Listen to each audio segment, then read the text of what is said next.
Prosperity Bowl. Part 3, kailan at paano ito ay refresh.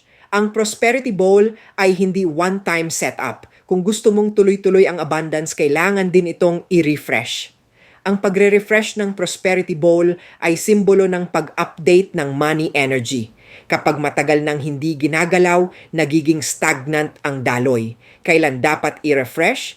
I-refresh ang Prosperity Bowl tuwing Chinese New Year, kapag may financial struggle, kapag pakiramdam mo ay mabagal ang opportunities, or at least once every few months. Paano ay refresh? Simple. Linisin muna ang bowl, ayusin muli ang laman, palitan ang luma o sirang items, dagdagan kung kaya kahit konti lang.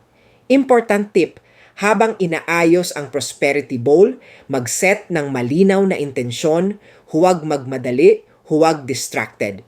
Master Hans Kua Wisdom. Ang Prosperity Bowl ay parang pera. Kapag inaalagaan mo, mas gusto itong manatili. I-refresh ang simbolo ng yaman para ma-refresh din ang flow ng abundance. Upang makasiguro na kumpleto ang laman ng inyong Prosperity Bowl, bumili na ng kumpletong set kay Master Hans Kua. Available ito SSA aking Lucky Charms store. Tumawaag lamang sa aking contact numbers sa description box.